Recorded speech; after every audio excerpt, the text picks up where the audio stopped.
What's the big idea?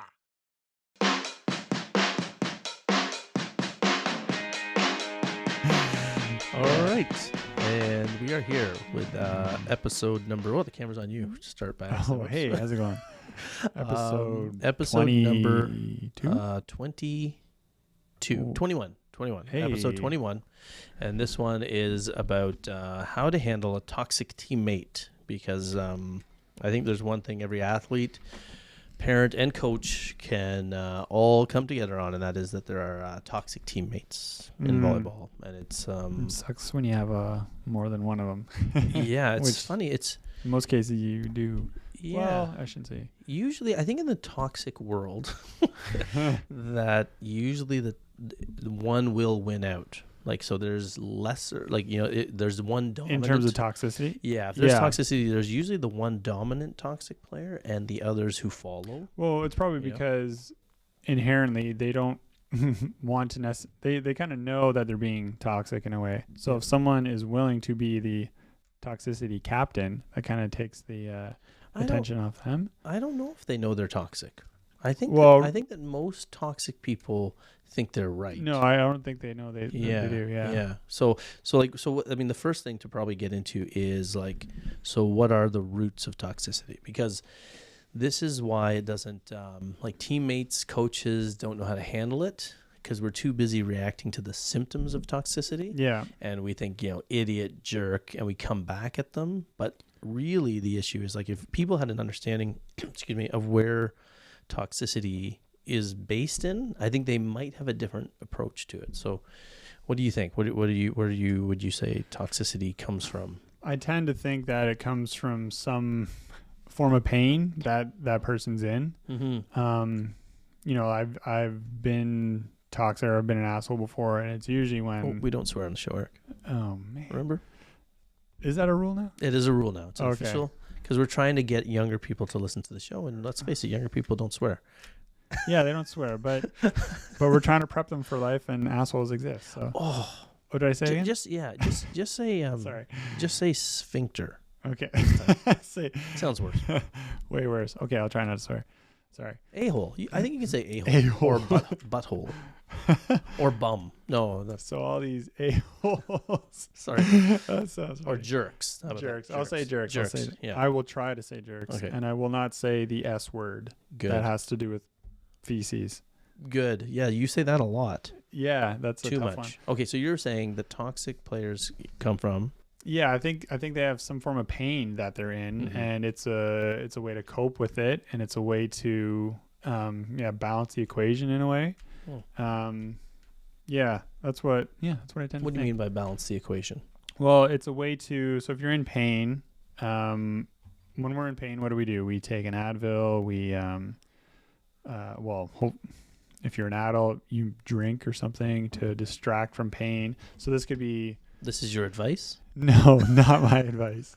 And so there's different forms of pain, like physical pain. Physical pain is probably something we're more capable of dealing with, right? Mm-hmm. And you can treat it by, resting, eating well, exercise, stuff like that. But psychological pain is probably much, what's the word?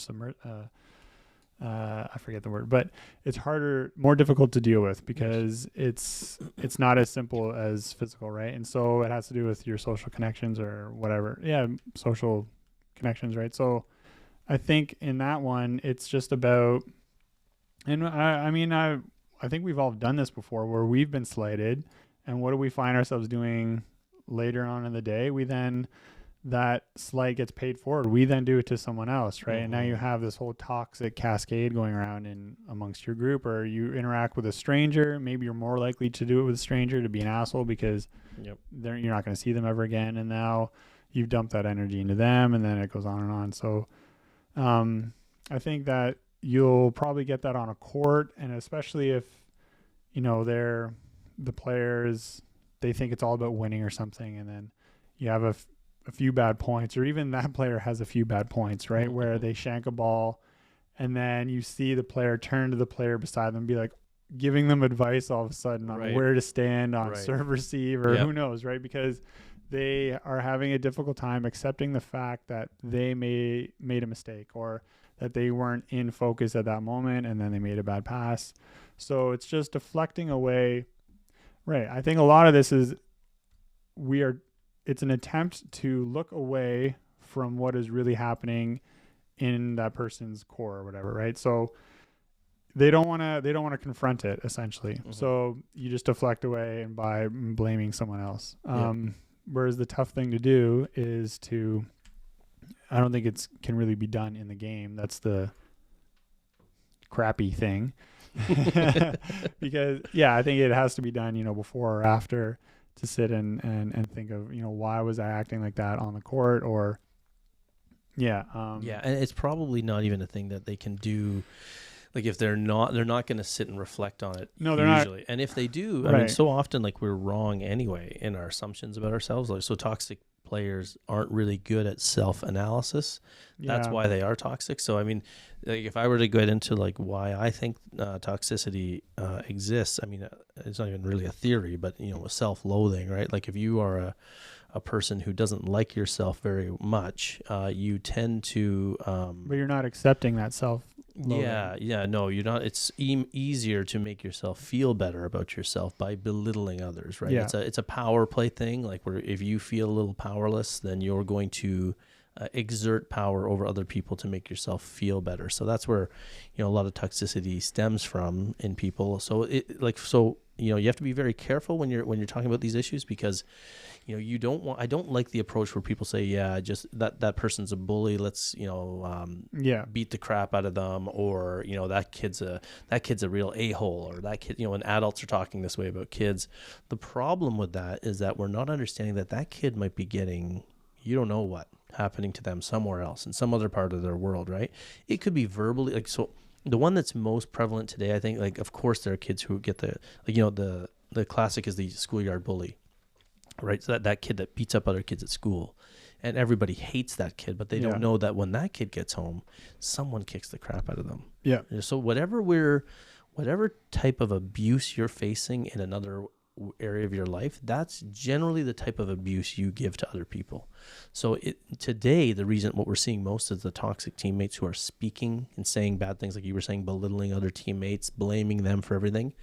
Probably because at home that's what they're getting. Yeah. Or maybe not at home, but wherever they are spending a lot of time. It could be in a friend group, by the way. It could be great parents, but then maybe that kid's hanging out with bully friends. That's why I was talking about how the toxic teammate kind of is a pyramid, and there's one at the top, and then you get people following. It's because they learn they think that's how you get respect, right? The followers. Yeah. So if you are in that circle, so like if you're that player, let's suppose you're getting bullied in one group of friends, or you're on the volleyball court in club, you're the loser, or the teammates talk down to you. So that kid will go back to their school team and become the bully there because they're better than the non-players, right? So that's where I see it. So ultimately, and that's that negative pay it forward thing. Pay it forward. Yeah, when you were talking about that, I was thinking about cats at a window when they see a raccoon or another cat outside, and then a human tries to go pet them. Yeah. Like, that's that transferring of. It's funny, literal. Like, I feel threatened here. I feel weak, so I'm just going to channel it at the next cat or human that comes near me. Right. And like another way to prove this, and if someone wants to prove it to themselves, is that especially amongst people that we know well, or our family or our loved ones or close friends, if one of them is having a bad day and kind of lashes out at you, try to check your psyche, and you may actually lash back at them, because it's like that immediate unconscious response to negativity or bullying or attacks. Like, again, I've done this by accident. No, yeah, exactly. Some of my mom and I will get in disagreements sometimes, and we yell at each other, and it sucks. I don't mean to do this, and I always apologize. But I only ever would do it to someone I'm very close with. Yeah. And then I do it. I'm just like, as soon as I do it, it feels terrible.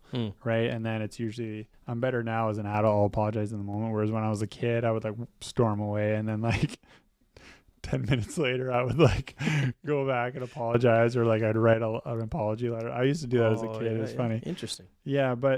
And so it's just it's that immediate, if you're not like kind of if self-reflection isn't a part of your practice or whatever, look out, because you may just do that unconsciously and just immediately do it back. And now you have this whole negative thing that's just bouncing back and forth, right? So, yeah. And it's good. One important thing you said there was like subconsciously we do things, right? Like these are patterns that people fall into, and they're not even aware of it. Yeah, by the way. So like I was watching a tournament just yesterday, and there was a player who's a good player who got aced a couple times, kept shanking the ball, right? And she was playing next to a player who doesn't play as much as her. And I saw after the second shank, she looked over at the other person. She said, "Make sure you make sure you call it in or out for me."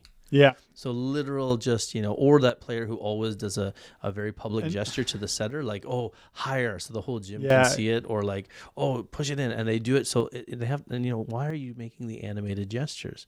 Because you want everybody watching to know, right? So it's not your fault. That's not your fault. So this is rooted in deep insecurity. So that's the first thing we want to talk about is like for toxic players, like just understand. I think if we all deal with toxicity, understand whether it's an adult that you're dealing with or a coworker or a player, just understand that it's rooted in some real deep insecurities. Yeah. And that's an important step to really, because it doesn't work if you confront it and turn it into some fight. Like you can't stop the toxicity by, answering back with clever quips. Don't respond on the same energy level. Yes, exactly. So that's where we're getting into, like, what can you do? How can you handle a toxic teammate? It sure as heck is not by clever quips. It's not by building up another faction or talking about that player with other teammates and building cliques. It's the harder option is in a way, being aware that it's likely unconscious, and so the more difficult way, which is likely the only way that I can think of right now to deal with it, is to kind of absorb it, which sucks, but in a way it also builds mental fortitude in a way that you can kind of absorb that energy. Because like, how good would it be if they have the shank, they make that comment to you, you're able to just hear it and dismiss it, move forward, and then the next play they make a pass, and then whatever, your team wins the point, and then you go and you high five them, and you don't even let that negativity that they tried to dump on you sit in you. Mm-hmm. Maybe that's because in a way you're just showing them being like water you are. You're not letting things like stick. So, but that's a high order for a young athlete to ask them to be able to do, because they're still in their formative years and they're hugely self-conscious, trying to build all that stuff. So, well, and they don't have someone that's why we're doing this, right? Like, not a lot of people know about what we're talking about. Like, a lot of people don't know that the toxic teammate is actually very vulnerable and very, very insecure. They're not confident. Yeah. Because confidence doesn't belittle. Genuine confidence does not. Arrogance, we talked about this in other shows, right? Arrogance belittles, because arrogance is rooted in insecurity. Confidence is rooted in genuine confidence, genuine feeling of self-worth. So kids, so hopefully, I think anybody, once they understand this, it's very rare that you hear this message though, right? Our movies don't teach us this. At the end of every movie, when the bad guy gets it, everybody cheers and everybody's happy. But that's not a great message, really, for how it is. Good point. Modern day revenge. We're a revenge-based society. Yeah, right? Versus the idea of understanding. And you have to, of course, there's a limit to understanding. Like, there's a limit at which your freedom ends and my freedom begins. And it's the minute you cross over, then you have damage, you have issues that right. I'm not going to let you punch me in the face because you have issues with your parents or something like that. So there is that. But I think the way to handle it, or one strategy, is like you were saying, and it's difficult. I like the way you said absorb it, just understand where it's coming from, and then you might not feel the instinct to react as much. It definitely diffuses the anger. Yeah. The inclination to revenge. Especially if you're a well-adjusted person. Yeah. Right. You can't do it if you're not a well-adjusted person yourself. Right. If you do, you'll immediately feel the consequences of it. You'll be like, great, now I've now dropped a few rungs on a ladder of building cohesion with this player, building a positive. If you react, you mean? If you react. Yes.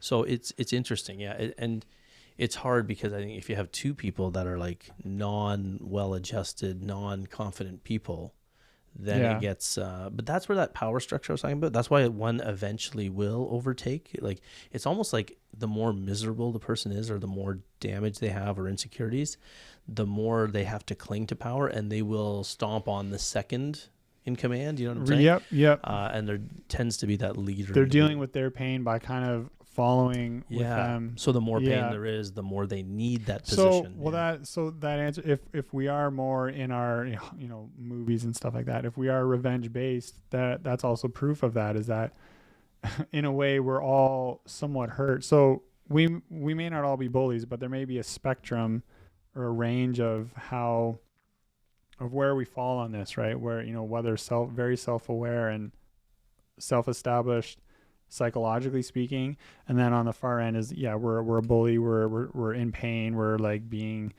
hurt a lot, and then therefore we're like lashing out. So that kind of seeing someone else bully someone else, and if we're in pain, and then we like these movies of revenge or victory over the bad person, then for sure we're just going to follow along.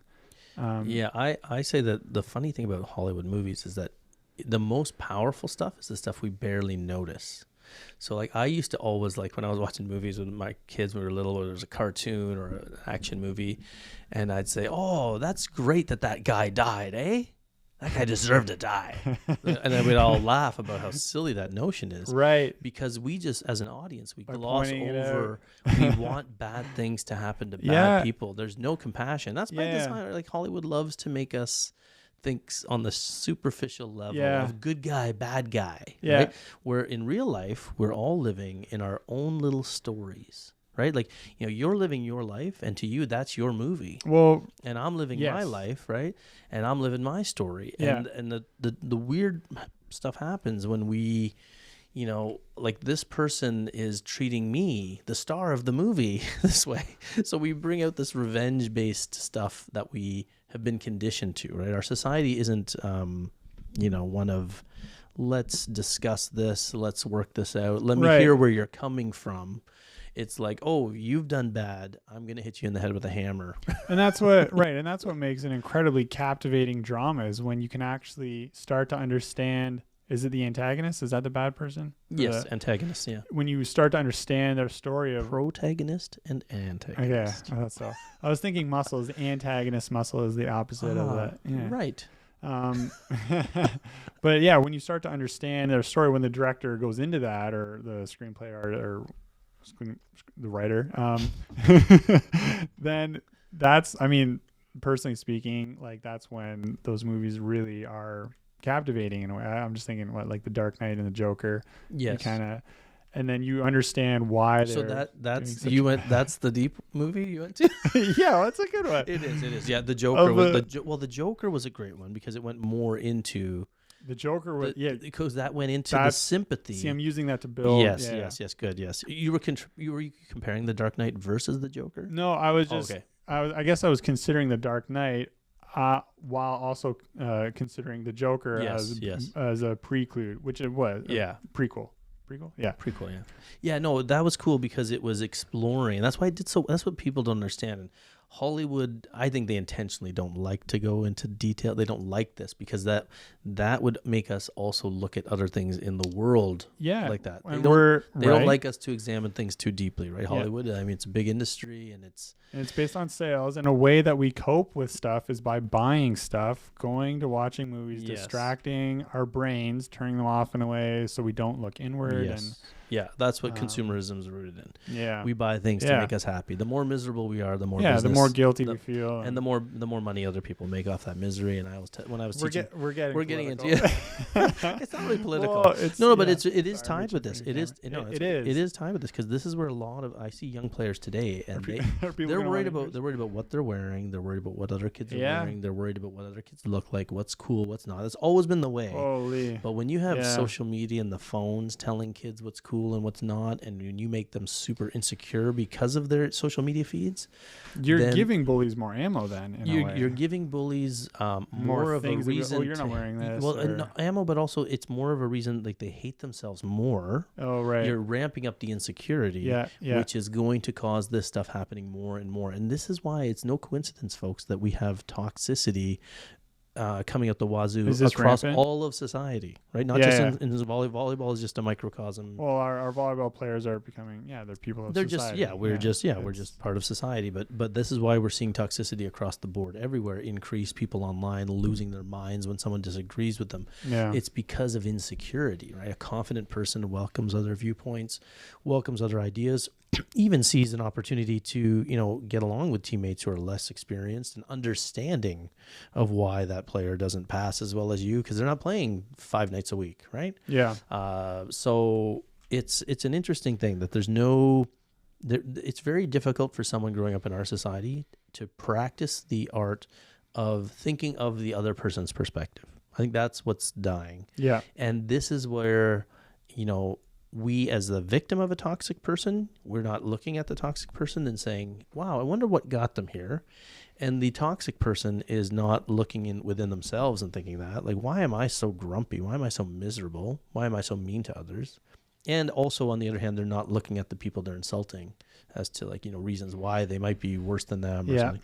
One thing, though, one approach that I think is really key here, and this comes in for players listening, if you have a toxic teammate or parents, try not to engage. I see parents do this a lot. Like they engage with the toxic player, or they engage in conversations with their kids at home. We've all had this, about that player that's kind of crazy or rude to everybody, and you're on a car ride home and you're talking with your kid about it. One thing that's very important, yes, everybody needs to vent. When someone does something bad, yes, you need to vent, and yes, you can say, I can't believe that person did that. But I hope you follow that up with something about that kid must be really insecure. Tell your kid, and this is how you avoid your kid doing it, by the way, because I've done this my whole life with my kids after teaching psychology for a lot of years. I made sure my kids saw bad behavior as a weakness. Well, they bully you, right? They bully me, and they don't. Yeah, that's true. Mostly for money. They mug me. they mug me. But I hope parents follow up that talk with the idea that, that person, it's not a strength, this bullying behavior. It's a sign of weakness. And I think our society likes to elevate bullying to weakness. Bullying to strength. Not weakness. And that's why, the wearing the pink shirts on anti-bullying day don't really work. And because we still live in a society that praises strength over weakness, or the appearance of strength over weakness. Well, you as a parent have to really frame it for the kid. Yeah. And understand that kid must not like themselves. That's why they're behaving like that. And take it down a notch. Explain to your child where toxicity is rooted, right? That's what we're getting at here, where the roots lay for this behavior. Yeah, same, I didn't really think of it like that, but same principle as we're looking into the life of that individual, what may, we don't know their life, but what might be happening with them.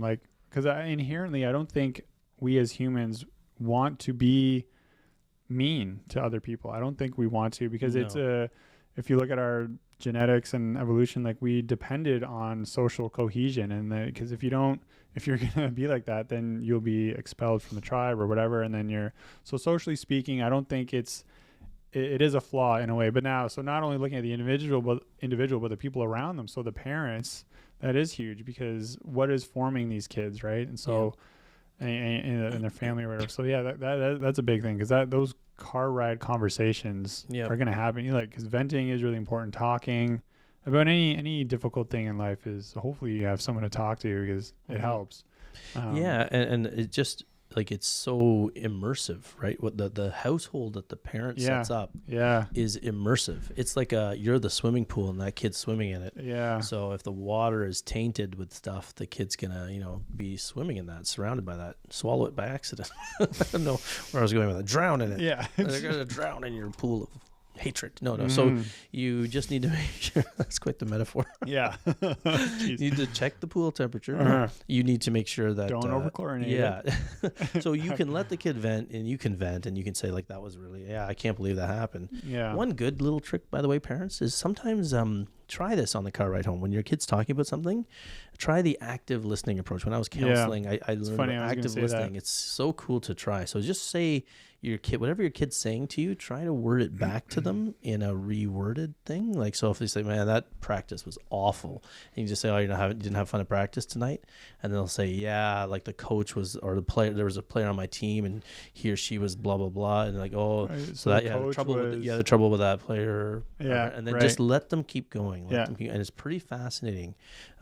That's a great way to communicate with your kids in general. Get them to listen, get them to talk. Yeah, it's you're allowing them to self-author, I guess. Yes. Right. Yes, because we hijack accidentally. Yeah. We hijack conversations with questions. And what is hijacking? Hijacking is then implanting your thoughts. Yeah. So hijacking is like taking the conversation in a different area that the kid wanted to go. So like, if you're talking about that same scenario where you're talking about a practice, and then I say, oh, was Steve there tonight, or was Sally there tonight? And then they start talking about Steve or Sally when they might have been headed somewhere else with that conversation. So it's a really great way to draw out information. Yeah. And it lets kids, they also feel great at the end of those conversations. When I was counseling, I would literally do this for a kid, or like, even an adult I was working with, and they would just let them talk, and then they leave, and they love you as a person, right? But and you didn't even solve a thing, and they come to the answers and solutions on their own. That's what's needed in venting, because I've been in those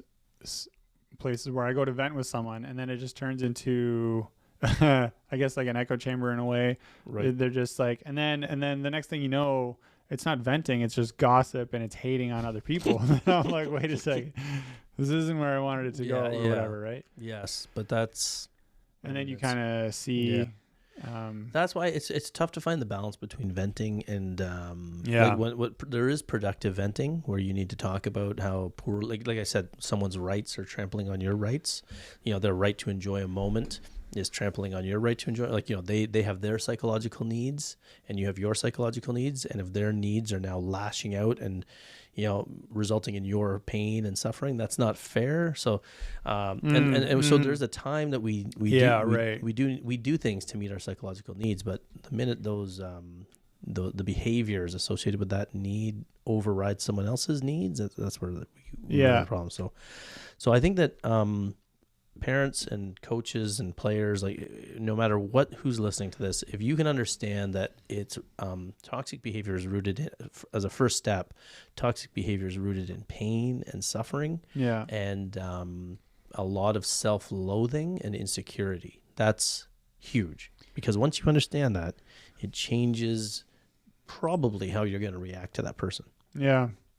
And maybe I think in many ways we're often afraid to, again, do the hard thing of pointing out what may really be going on. Is like, maybe if I'm talking to another teammate, a toxic teammate, I would be less likely now that I'm older, but when I was younger, I'd be afraid to maybe return or spin the conversation back on them, because so you have this toxic player, and now introspection is not a part of their toolkit, but you want to get them to turn back and maybe start to do that. So it's a difficult thing to do. It takes some wisdom and experience, right? And so it's kind of hard to maybe, and you kind of judge it when you're in the conversation and be like, hey, well, how did you... I don't think we want the players to start counseling each other here. Yeah. So like, what we're hoping is if you're a toxic player... I was thinking of the parent. Oh. Right. I was thinking, so say you're the parent, but again... Of a toxic player? Yeah, of the toxic player. Oh, well, that's... No, but that's... I know, but how do we help them, right? Because how do you go from being this toxic household into not? And so, like, that's what maybe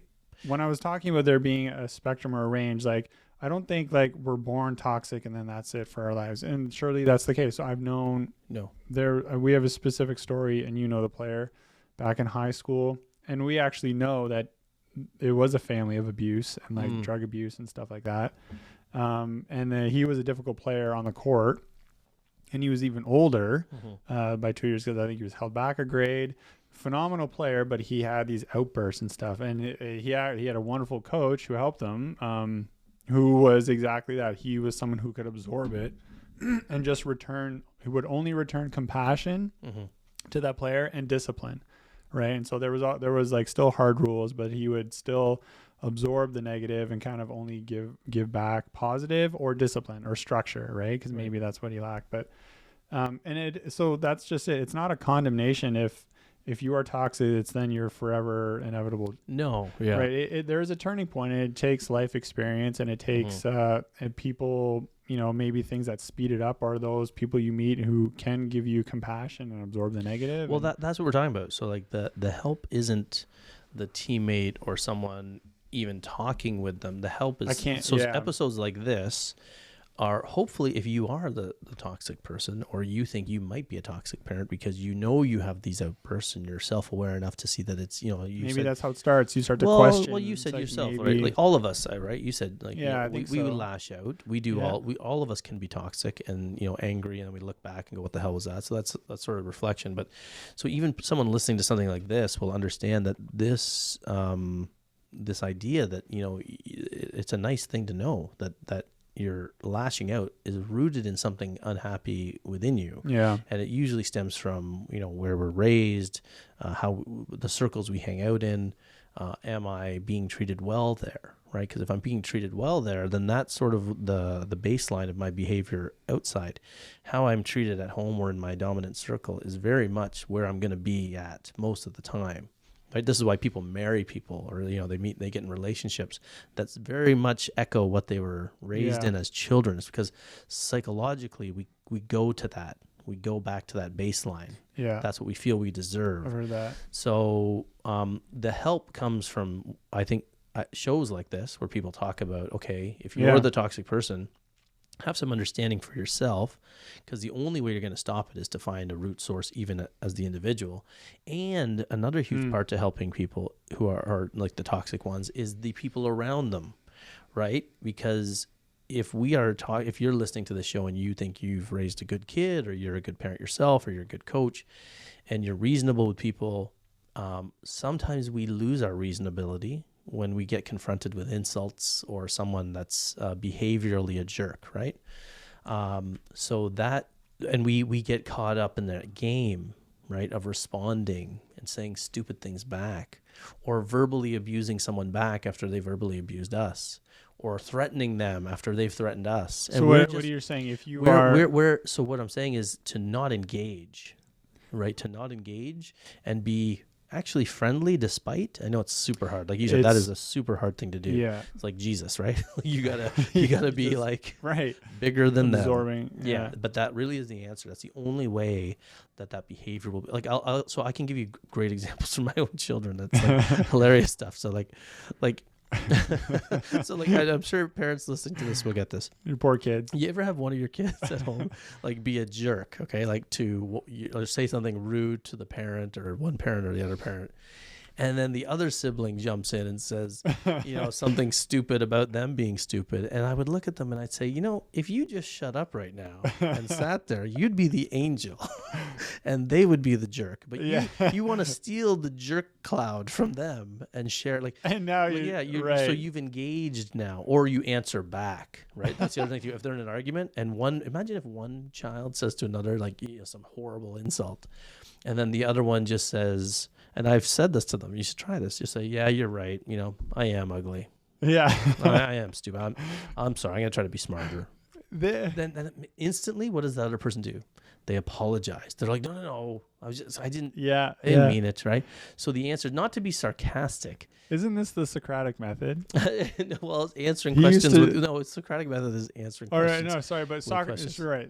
But Socrates used to do this. If someone would slight him or something, he would be like, "Oh yeah, I know, I'm way too short to be here," like or say, "Yeah, I can't believe I'm part of this group. I'm such an idiot," or blah blah blah, or like, Well, that's why kind of self-insulting, or self-deprecating, because it takes it kind of takes the feet out from under them. It's like what they're trying to achieve by that self-dominance over you is now deflated if you surrender to it. It's like, oh, well, yeah, you are ugly. because now they're questioning themselves. I think we've seen those movies. Like I think we've seen clips of movies where that happens. Where like, right, I'm stupid and ugly, and they're like, yeah, you are stupid and ugly. I know. I just wish I could get better looking.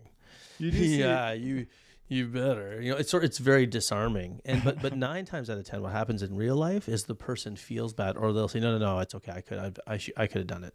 You know what I mean? So it's not a game either. It's just it's compassion. It's coming at it from compassion. So don't react. I mean, that's the thing. A lot of psychologists. The big thing. Don't the react. reactive mind, right? Versus like don't.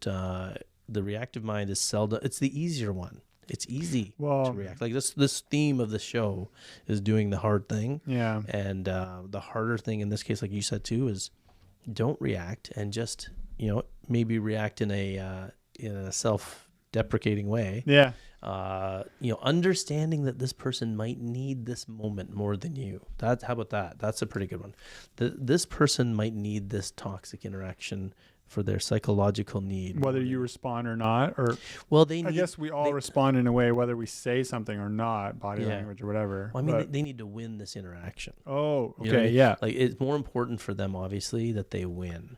Yeah. And there's real power in being able to say, and I would say, it's just funny. It's funny how it's the same with volleyball coaching, strategy, everything.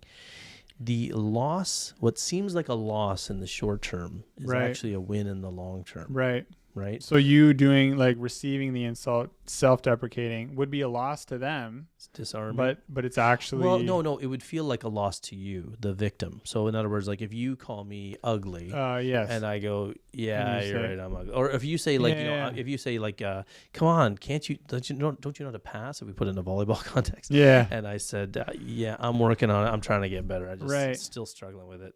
It's tough sometimes. Yeah, there. And then that player will be like, yeah, good. Yeah. And I'll be like, yeah. So that's me understanding that you need to win this interaction. Yeah. And then, but in the long run, that person, it's a victory for you because that person, that's probably the first time that they haven't been answered back or didn't get someone just walk away silently hating them. Right. Yeah, or someone to just crumple and not say, because at least by responding and saying that, it shows that you are owning yourself and your skill or whatever, even though you're, we're all improving in a way, so we're all working on our path. So it's not like it's a lie. Well, the toxic player will shank the next. But it's not like you're being like, you didn't say, I'm sorry. You said, I'm working on it. So you're showing self-ownership as well, which is what they are not showing. Yeah. Yes, exactly. That's it. That's why it works. But it's way more difficult to do because you're that. Self-reflecting, they're not. Yeah. And you are modeling that behavior of owning your own mistake, right? Because that's what they don't do. Yep. And also you're just giving them a chance, almost like it's not like an echo. It's not like an echo, but you are giving them a chance to see how mean what they said to you was quite mean. Yeah. And if you show them, by the way, so I guess we're getting into one more area here. If you show them compassion back when they make a mistake, that's fascinating because that's modeling. That's what leaders do, right? Leaders model that behavior, right? And then, because why would you give compassion when they make a mistake? Because you understand on some level that mistakes are a part of the game. And to get better, it's about having a positive or a growth outlook on things. And if you know they're toxic, then that's coming at it from compassion too. Yeah. Right? Yeah. There must be some real pain here under this miserable kid, miserable coach, miserable parent. Well, so if I come at them with compassion, then they probably won't be a jerk to me as much. So I win in the long run.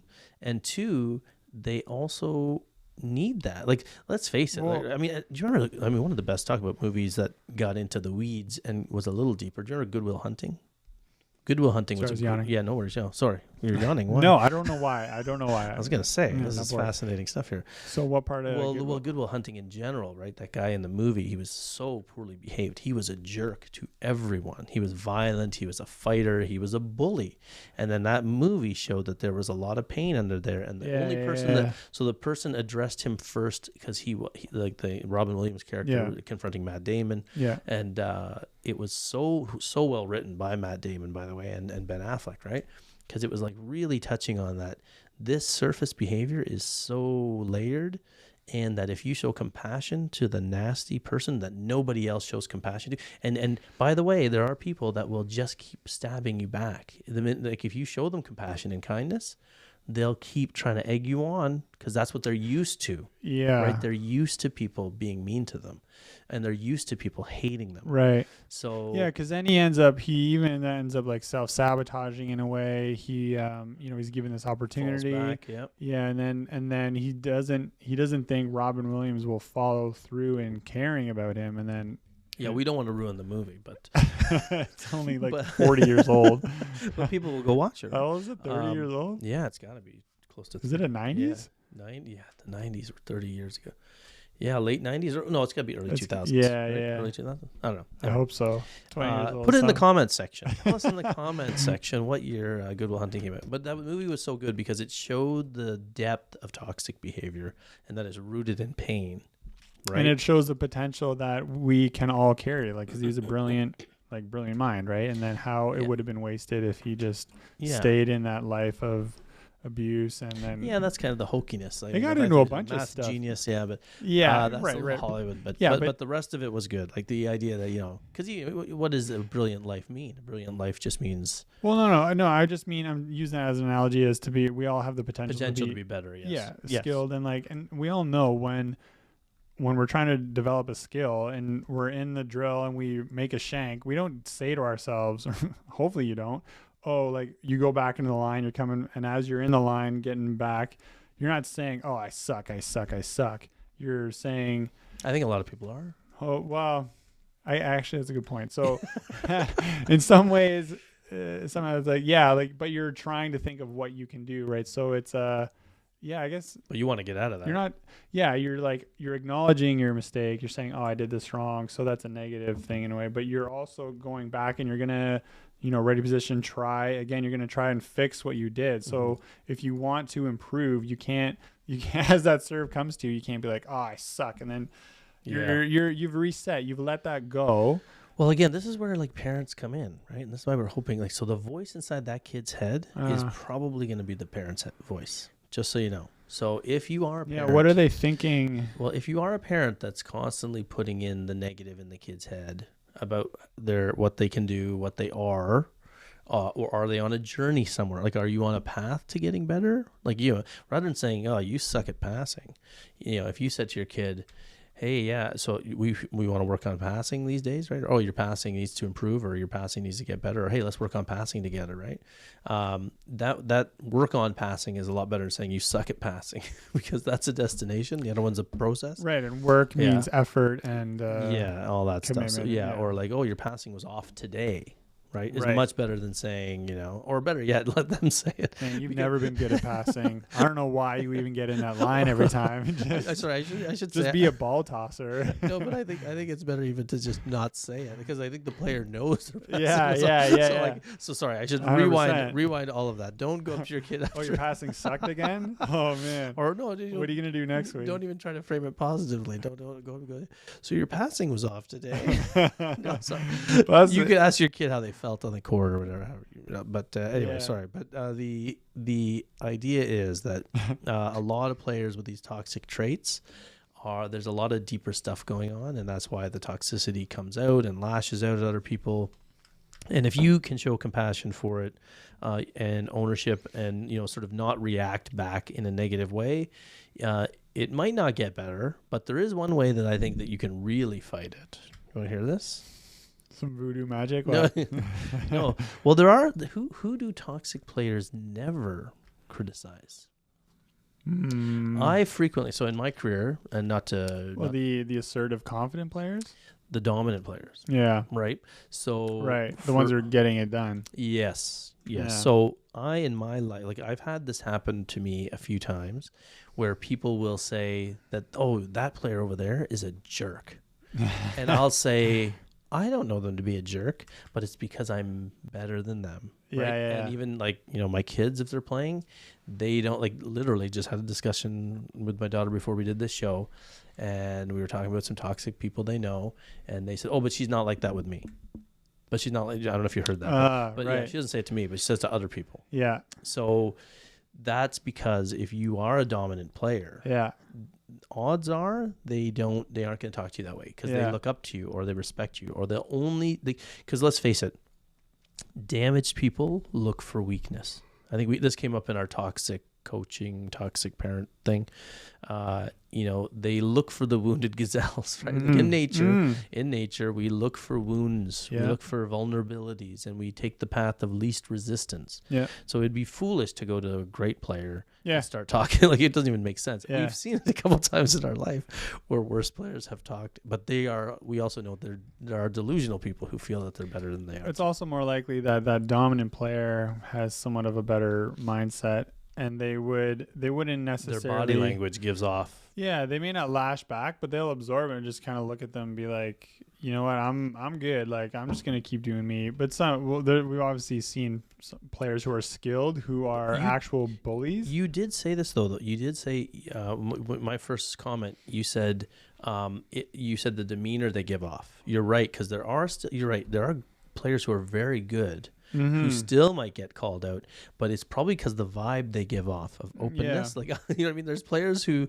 have a body language on the court that you would never criticize. Well, And there's players who are great, but they're willing to take it because you can tell that they're open to it, or they're, hunched shoulders. I've definitely had, and I think, like how you said, when you are compassionate, they'll come back and they'll keep stabbing and stuff like that at yes, to at test you. Yes. Well, it's also because they know that you'll absorb it in a way, so they can kind of let it out. That's true. Because I think I've had that before, where I've had, not to say, I don't think I've been a dominant player, even though I was somewhat good on most of the teams I've been on. But I think always being somewhat of a leader on the court and showing that I can absorb stuff like this, I would get people or just other players that would kind of give me some criticism or feedback on whenever I made a mistake.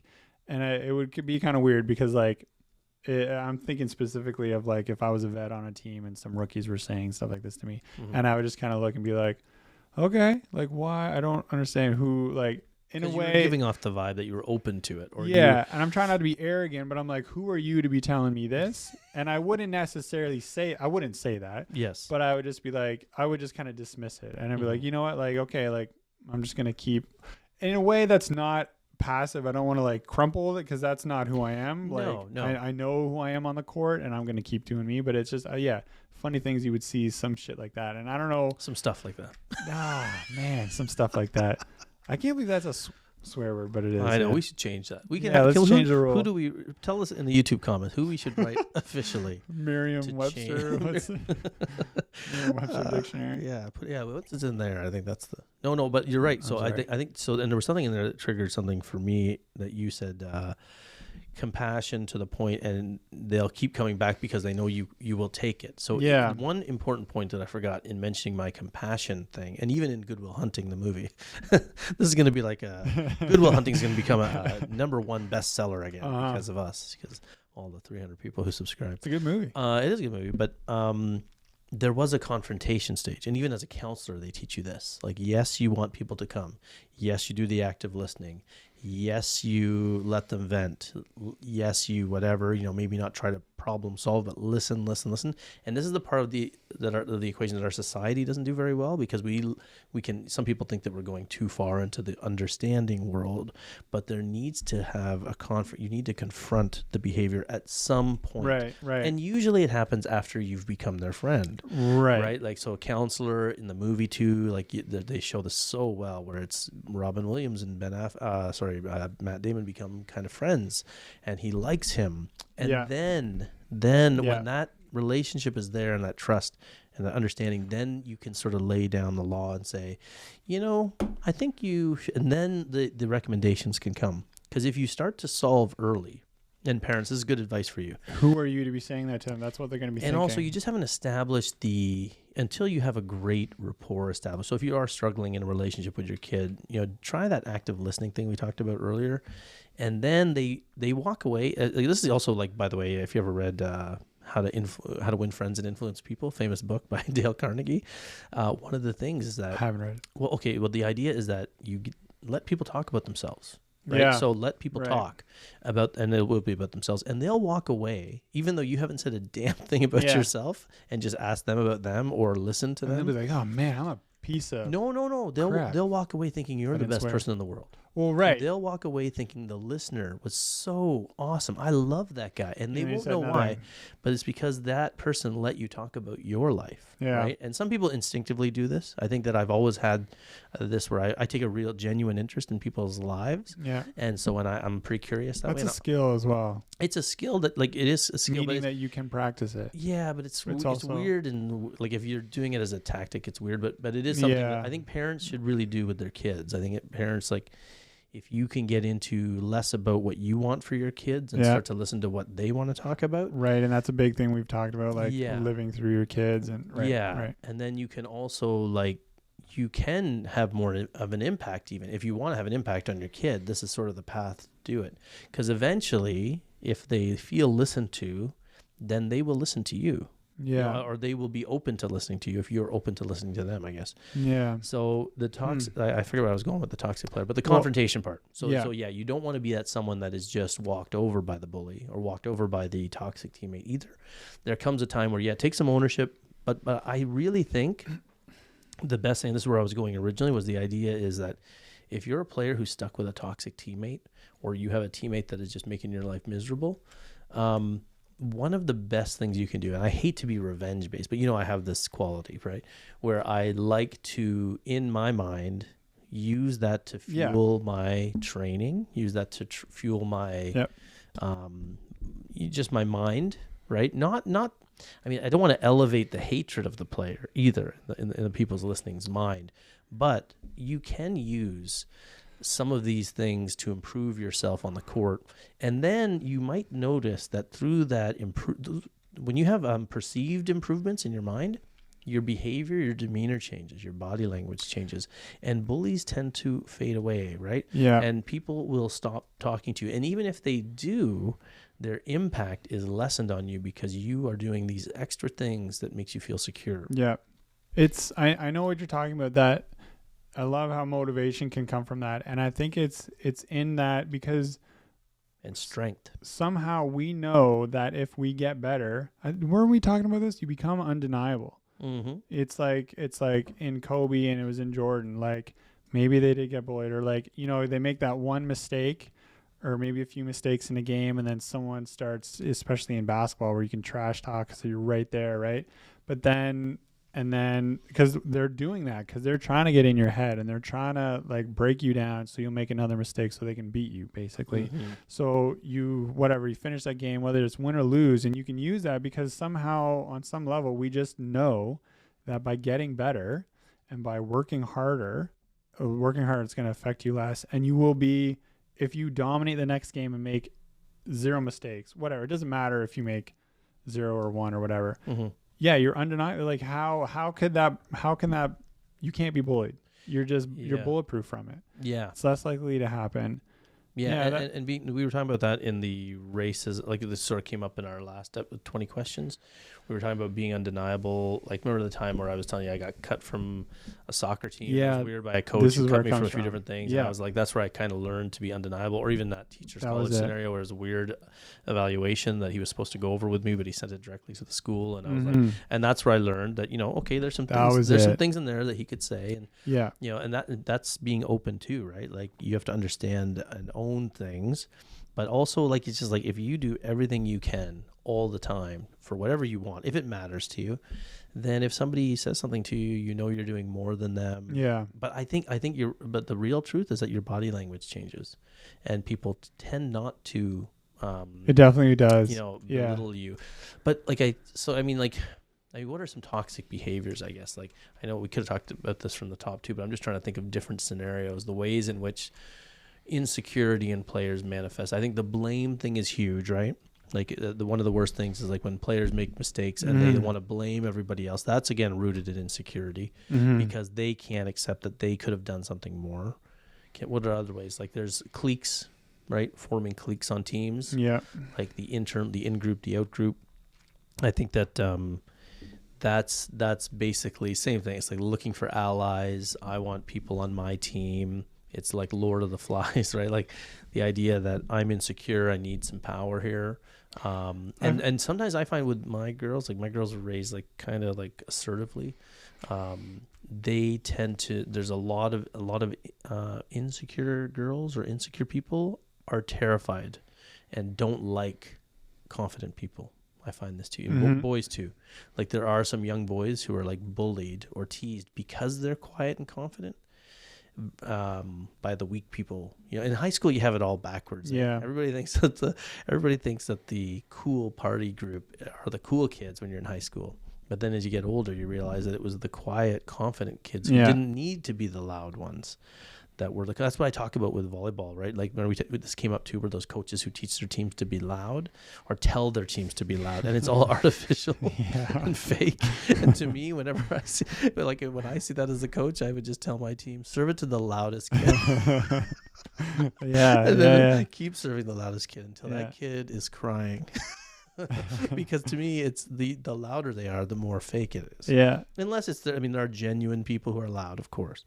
But when it's a philosophy of a team, I'm just like, yeah, come on, let's go. I'm like, shut up. Just, if you're a loud person, play loud. If you're a quiet person, play quiet.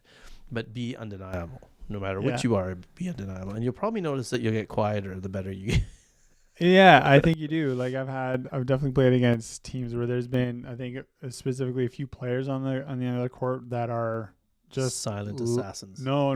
They were. Loud. I got to be the silent assassin. Oh, right? yes. And they were loud, and like I'm even like playing a good game, and they're trash talking me, and then I just just turn my back and just focus on my team and my game or whatever, and then keep getting points, and they keep getting louder, trying to like make it work, and then whatever, they get a set or something, and then they just blast it out the back, like totally make a huge hitting error, or I roof them, and then I don't say anything, and I just turn my back to them, things like that, like because they open themselves up where I don't know, because I haven't done this before, but I think they're trying to build themselves up to get some type of extra human energy strength, so when they get the set, because I guess what they want to get that bounce or that kill, and then they can like shout across the net and like make this big celebration. But then even if they do get that point, and they would every once in a while, they would get the kill, and then you just don't respond to it. So it's they're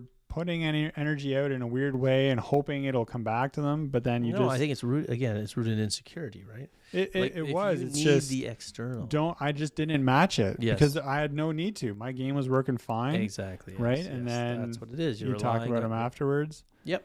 No, the players that talk a lot are doing it to pump themselves up, and they're doing it they're hoping that the comments will weaken someone they're worried about. Like a lot of times if you're getting trash talked, or like if you're getting centered out, you're trying to get an advantage. Well, right? There's two different things, right? If there's like opposing team toxicity and like teammate toxicity, right? On the same team, very different reason. Yeah. But if you're going across the net at an opponent, then you're worried about that opponent. Right. So every time somebody would trash talk me, or like, I don't know if I ever told you that story, but I was playing a beach tournament in the States, and this guy was like, he was, I was like, we were talking before the game, and I don't know what he was like uptight about something. And I was like, so just, I said, you just relax, like whatever, right? Like he was just getting all like weird and uppity, and he's like, I can't relax. Like he was right out of a movie. I swear. I know but I know interactions like that. I can't relax, buddy. You're on the wrong side of the net. That's what he said to me. Like he was like, I swear to God, is a deleted scene from Top Gun, and so I was like, all right. So I just was okay, whatever. I'm not gonna be nice. He's not gonna be nice. All right. So then I went back and I aced him 5 spin serves down the line, right? And he's like eating sand, and I was just like, And after the game, I was like, and we shook their hand. Good game. So he's like, yeah, man.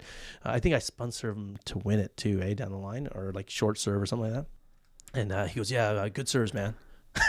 Because but that's sort of what I tell young players. Like when you meet this I say loserville, but I mean this is when I was young, right? Like now I would say like whenever I meet someone, I mean, but in fairness, like you're not gonna have too much compassion for someone on the other side of the net because you are sort of, you have to beat them. But the key, my compassion was that I didn't escalate. You're right. I didn't respond because I didn't need to, and but I did use it, just going back to that point, as fuel for my performance. And you showed compassion through respect, through sportsmanship. Yeah, like I shook his hand at the end. Yeah, that's a good game. That's because you modeled how maybe he acted like that in the next game. He's like, I need to not be an idiot because look what he did in my game. That's what you hope. That's what I always hope, is that like you can teach people by raising your level, whether it's an opponent or a teammate, whoever's being toxic.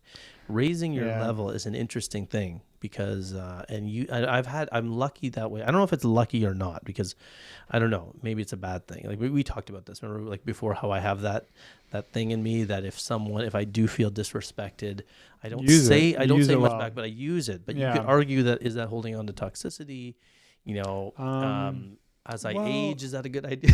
I think I think within the realm of sport, within a game, it's different in a way because that is weakness in sports, right? And so I think it's fair game because it's about winning. It's about, I don't know what sport is rooted in, but maybe sport is rooted in like how we used to fight as human beings or whatever and like actually kill each other. Oh, it's definitely rooted in power, dominating someone, something else. And so this is where you are allowed to, you can use it as an advantage, right? Mm-hmm. And so some people do it better. I think maybe all of us can do it. Well, some people crumple to it. Like I definitely don't respond to trash talk well. Yeah. It's better, but You're getting better now. When you were younger, it was a real thing. it was tough. Yeah. And so I think once you're in a game, it's if you are able to use that as an advantage, absolutely go for it. But it's just how you handle it at the end, like you did with the good game and stuff like that. Because there's other players who are talented who would get trash talked, and then for sure I know them, and they'll play well and they'll bounce the ball against them, and then they'll just trash talk back at them, right? And maybe they'll still go on to win the game, but now they're both left just hating each other. But some people, they just drive. That's just how they play, right? But that's probably going to have an effect. That's a good point, because I've been wondering about this, because lately, I don't know, I've always had the belief that there's a level at which toxicity cannot go past. Right. I think it because caps Jordan, you and we talked about Jordan, because Michael Jordan in basketball gets talked a lot about, one of the king, and Larry Bird, right? Larry Bird gets talked about the kings of trash talking. But I think why they trash talked was very different than why other people like why we do things. I will say this to people, because people always say, well, what about this? What about this? But why people do things matters, right? Like your intention matters. It's like killing someone out of self-defense versus killing someone to be hateful. So at that, sorry, say it again. Well, intention matters, right? So like, I don't like when people talk about, I always talk about insecure players who like to talk down to people, and confident players don't do that. And then the counter argument is the Jordan, the Larry Bird. And so there's something different going on there. There is, yeah. So I think the difference is that Michael Jordan and Larry Bird worked their asses off, worked their butts off, and now they want to see who's going to crack. So yeah, they were doing it because they knew they were doing more than that's other a sport people. Within the sport, probably. Yes, and it was a game. It was like it was genuinely. I think so. And it was always like nobody talks about their trash talking with a mean like. They laugh when they talk about their trash talking, right? Their trash talking was like, oh, okay, I'm trying to get under your skin. It's obvious. Right. What else are you going to do when you're both working your asses off? You're both amazing players. And so the game is like a draw in a way. Yeah. You're going to think of a way to add another element. It's like, oh, he's good at basketball, I'm good at basketball. That's what they had in common. That's why, Jordan had a gambling problem, right? Because he was looking for things to stimulate. He wants another thing to compete. Gamify. So he's like, hey, can he play basketball while I get in his head? Yes. So in a way, even when we were talking about the bully on the other side of the court trash talking, and then we block them or get a point and we don't respond, in a way, that's almost like it's almost like trash talking, because you're choosing not to respond to them. You just like get the kill and turn your back, or like you don't even celebrate. Yeah, you're still reacting. You're controlling yourself, because that's probably the more difficult reaction than the big celebration. And like you want to let that rage and anger out. You want to like, again, yell at them across the net, which you can't do, by the way. You'll get a card in volleyball. Sometimes. I don't think I do. It's not even in my nature. What? To yell back. Well, no, it's not. No, that's what I mean. It would be if you are more inclined to respond to that type of energy, you would do it. But if you're self-aware and established and secure, you have no need to do that, right? Right. Yeah, but it's just like the Jordan thing and Bird is funny, because they would it's got to be a game within a game. Well, it's a game, and it's also like, because they were coming from that was a confidence thing. That was I'm coming from such a legit. I'm gonna talk shit. Yeah. Oh, poop. Man. I'm gonna talk poop. And then hit this 3-pointer. Yeah, and I'm just going, I'm better than you. But they knew they could say that stuff because they were doing the work, right? Now, teammates do criticize Jordan, saying that he was too mean to them. But I think that was still rooted in something good. The Jordan thing in that case was trying to drive them. Well, not drive them. He was like, think about it. There's a huge difference between pro athletes and regular athletes, right? If you're all getting paid well to do a job, and you have one job, Mhm. And if And you you're see not- anybody who's not doing everything they can, so I think part of like Kobe, Yeah. Jordan, Bird, probably Magic too. I think part of their frustration when they did have problems with teammates was that I'm out here doing all of this, and you're out here doing half or less or none of what I'm doing, Yeah. and you're making a mistake. Yeah. Like, think of how frustrating that's sort of. I mean, I can relate to this a little bit now that I'm thinking about it. Like, how hard I work on my like I work on business very, very hard. Mm-hmm. And when someone outside of the business is affecting our business's performance because of they're not working hard Yeah. after I'm up like all hours of the night, but I still try to address it with kindness. But if we were in a sporting situation or a more animalistic setting where we're more like our natural selves, I would probably flip on them because like you're not doing anything here. Yeah. And so If you could, you would smash the volleyball at them. Yeah. Well, Yeah. I would just be like, come on, like, So Yeah. I think it's an interesting thing when you break down behaviors, but I just want the key out of that thing is it's very important to understand why people are doing the things they're doing. Yeah. And I think that, even with the trash talking people that we encountered, I think that you can obviously tell, like, if you and me were trash talking through that, and I think we have, like, it's jokes or like, well, I've had friends like, I've had friends. Good point. When I've had we friends know that, each other. yeah, I've had friends that trash talk with each other. Yeah. But that's sort of the 100% we Jordan. do. That's the Jordan thing, right? We do that in practice. That's a good Yes. point because when you're playing again, when Jordan, wait, did they play against you? Yeah, they did, right? Yeah. Uh, And they all know each other. and I too. was just gonna So say every they player. all know each other, Yes, yes. or they may have been on the same team at one point, or like So in a way, you're friends. You're both in the Yes. same thing. Yeah, You're and there. you're a family in your practice. Like those teams are very close knit, right? Like those pro teams, they're not like Yeah. club teams. Like Well, so a look at the parent- respect you see after a match, right? This is Yeah. across almost all pro sports. Yeah, the higher up you go, the more everybody starts to know each other. Right? The It's more, like yeah. the more dangerous, like in things like motorsports, there's huge. F1, there's a lot of drama. But that's what the media shows us. But Yeah, I know there's a lot of like in MotoGP where like racers die every year, right? So after the race, there's drama and competition between certain racers, but they all have a huge amount of respect for each other because they know they're going out there every day yeah, to entertain, to compete, and that someone may die, right? yeah. So It's at a the end of it, psychological. That's you are brothers shared or sisters out responsibility. there sharing in this passion that's hugely So there's literally that's a true like a psychological phenomenon. there's where no one there's a- else on the planet doing what you're Yeah. doing. Yeah, and so that you all relate to each other. Yeah. Yeah. It's like tennis players, right? Like it's just them out on the court, and like look at a tennis player in a match. They sit alone. Yeah. They can't have their coach. They're just confined to their own thoughts. Mhm.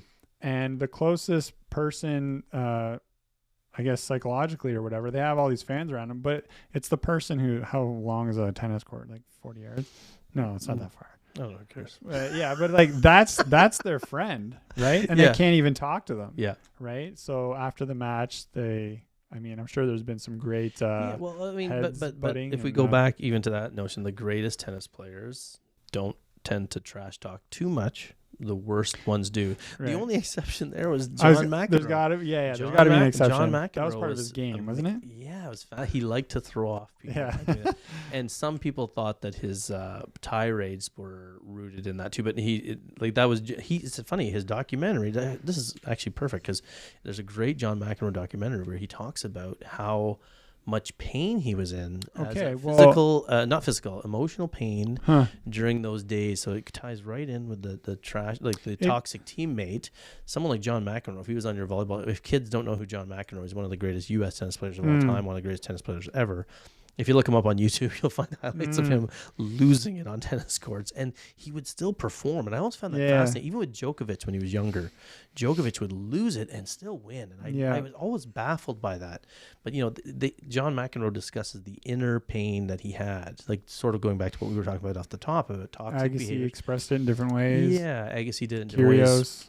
But John McEnroe specifically, because he reached the heights that, Agassi didn't reach the heights until he got it under control. McEnroe did reach the heights, even though he acted like a crazy person on the court. And so did Djokovic. Djokovic would like lose it sometimes. On the court, and then he'd go win. And that fascinated me. But I think, the idea there is that, especially John McEnroe so far, I'm sure Djokovic might come to it later when he writes his biography, but the pain that he had in his life at that time was bringing out all of this awful behavior. So, but it is important like if you're a teammate, so understand that it's coming, just to bring it back to volleyball, understand where it's coming from. Parents say that to kids all the time, right? Understand who's saying it, understand where they're coming from. There must be some deep insecurities there. We always talk about this, by the way, like our kids, like my kids, their whole volleyball careers, I always talked about when they meet an insecure person, this is what insecure people do. Insecure people will try to hurt you. Yeah. Insecure people will belittle you because their goal is to make themselves feel better about something, right? So that's something that I really want to make sure people leave here with. And then performing at a high level is another great answer. Not only showing compassion, performing, working really hard away from the courts is another great answer. Becoming a strong player yourself, and sort of what do you call it? Not mirroring, but when you model good behavior back, model kindness, take some ownership, absorb their insult, maybe make a self-deprecating joke. And you'll find that it'll diminish in its frequency, right? Because that's the sign of a confident person, right? An insecure person tends to stay away from confident people. So by absorbing insults, you're actually showing that you're confident enough to absorb it, and warding being off humble. the toxicity, right? Yeah. We're all like that. The more we engage, so parents, like I see it all the time in the club world, the more you engage with a toxic player, just stop it. My daughter's team was playing against a really toxic player a few weeks ago. It happened, and again, I played one recently. And I loved it because her coach is not a volleyball player. Like right now, her school coach, not a volleyball player, but a high-level athlete, right? We talked about this before. And she called a timeout when she noticed that there was a really toxic player on the other side of the net, like smiling and being a jerk. And she called a timeout the minute she saw that our teammates were so my daughter's team. It was starting to have an effect. Well, they were starting to look at each other like shrugging and making gestures like, what the heck? And they're like laughing after they won points against her. And she called a timeout and told them, listen, do not react to that player. Right. You're letting, and I said this, we talked later, me and the coach. That's what they want. Yeah, that's what the player wants. And also not only that, it's a sign of loserville. Like I will say, if you get sucked into this and you start playing this game back, you're just showing that you're the same insecure person who needs to win this. A strong person doesn't need to win. You're totally fine. Let them be who they want to be. If you want to quietly fuel yourself, like we talked about in your head, great.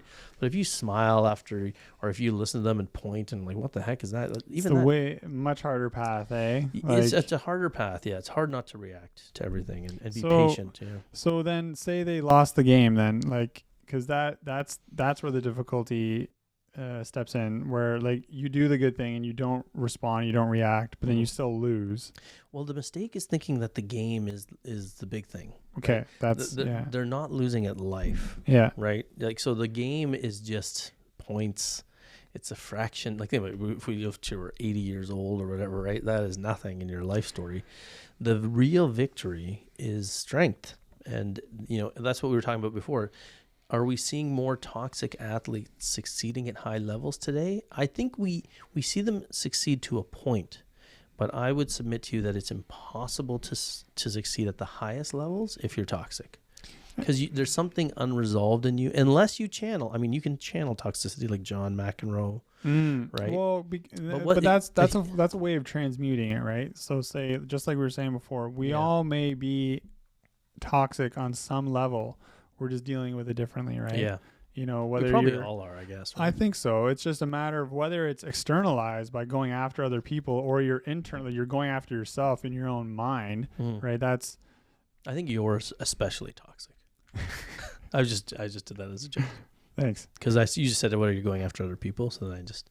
Oh. I was modeling, what toxic behavior looks like. Yeah. I don't think you're toxic. I'm gonna cry now. No, you should say you're right.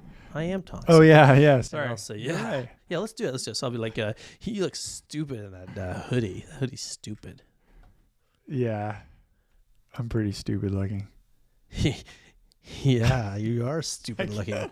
Actually, I think this was a scene in a movie. Some movie did this. Dumb and Dumber? No, some movie did this with a bullying scene, and then the bully kept on trying to do it. It just became pathetic. Because the other victim, I think it was maybe Diary of a Wimpy Kid or something like that.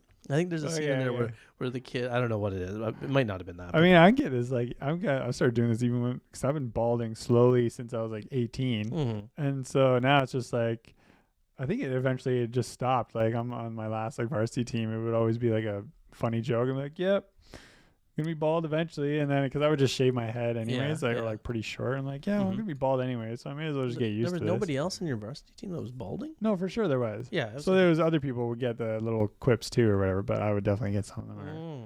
And Isn't that funny that stuff sticks with us? Like, yeah. it's sad, eh? It's some guys it really does. It hurts them in a way, right? Some guys that handle it differently, or Well, we're all like that. Yeah, we all have things. So and then maybe for other guys who were getting it and who were handling it as well as I would just be like, I would show them how I don't really care. It's gonna happen, and I'm just kind of accepting it. And It's it is what funny. it is. So maybe that would help them in a way. Yeah, it's funny that you were the best player on the team, and maybe so. There's a couple different things. Eh? Maybe they felt safe that they could say that to you because they don't think of themselves as a threat to you. Yeah. But they also probably because you're a very open person, and they things. knew they could say that. Like if you were someone else who was like off on your own. Yeah, they for probably sure. would never make that joke. Yeah, no, it was just like how we trash talk each other in practice, like against, because that was the fun time to do it actually. And then I think so. It was a matter the fact that they felt comfortable and that I'm someone that I would find it funny, or but it could be. you want to joke you know around what's with funny? each other like you know that. what's funny about that? Isn't There could be like 6 different guys teasing you about that, and there could be like 6 different reasons why each of them is partaking in that. Think about it, right? Like one of them might doing it because, I get to piss on the best. Yeah, you think you're so good? Well, I'm better than you. I got a full head of hair. The next guy could be like, the next guy could be like, oh, Eric's open. He'll love this, or we'll just tease him because he's not threatened by it. He's so secure. And the next guy could be like, yeah. You think about that, yeah. You know what I mean? Like it's funny how that's why I mean like it's so important. It's so tricky for people. I think this is why we like to oversimplify the world, right? Because we have to. We've gone from talk. Oh no, sorry. Yeah, it's still going. teasing. Yeah, it's still teasing and toxic behavior. But it's like, it's very difficult to pinpoint reasons why people do this. So I think it's so much easier, like we said, to just lash out or label someone as an a-hole, a jerk. So it plays a role, does it not? In terms of like serves a function? In terms of a unit or a tribe or a team or whatever. Mm-hmm. I think it may serve some type of psychological role. Of course, it's protectionism. Yeah, that's what we said off the top. Like, we're kind of checking how are you internally right now or something. Well, right? if you're the bully, like if you're the toxic teammate, you are definitely. I mean. Well, what if I'm not able to? What I'm doing is I hate myself. So I'm gonna make. I mean, not hypothetically. I do hate myself. That's why I was laughing. I cry a little. We talk about self-loathing a lot, and like I do cry on the toilet, like we said. But let's suppose I hate myself, and then I'm going to belittle you to make myself feel better about myself. It's a psychological protectionism, evolutionary thing. Now let's say I crumple to it. If you crumple to it and you mean crumple in a bad way? Like if I see that it makes you worse, then I love that.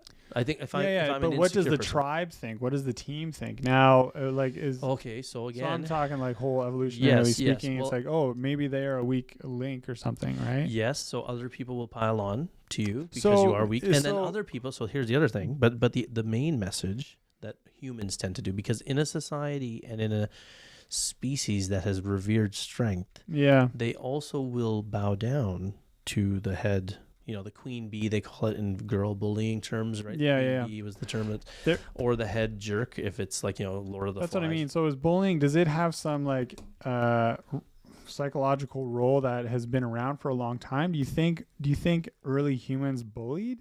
Like, well, strength was like bullying must have been a thing that's always been like the big strong person would always pick on the. No, so we're hardwired. We're hardwired like evolutionary terms, the strong, like what is genuine strength. So I think big doesn't necessarily have anything to do with it, and performance doesn't even have anything to do with it. I mean, what are like in nature? What are the traits that we're all looking for? Like intelligence, right? Strategy, like because you could be a very good hunter, let's say in the wilderness, by using strategy, not just brawn, right? Not just the build, the strength. Well, in certain animals, I mean, brawn But yeah, kind of wins out. but what I mean is like, yeah, whatever. Like, I mean, just so in general, there's qualities that we like in nature and qualities we don't like, and qualities that are attractive and qualities that aren't attractive. So in terms of like bullying, I think there's always been people getting their psychological needs met through their interactions with others. Yeah. So in term, I mean, we wouldn't call it bullying, but it would have been manipulation. Yeah. In the old I'm days, thinking, yeah, based on that, I don't think it would have been a way to actually alienate yourself, to show your own internal weakness, because I don't know, maybe we don't all recognize it as well nowadays in this society, but back in older ones where it was more survival based or something where. Well, it all is though. It's like everything we do is a metaphor. Yeah, right? yeah. Like but if I go earn a paycheck, I'm hunting. Yeah, right? yeah, right. But it was more obvious back then, where if you're working as a unit together just to survive, gather food, and fight off other tribes, and all of a sudden you are like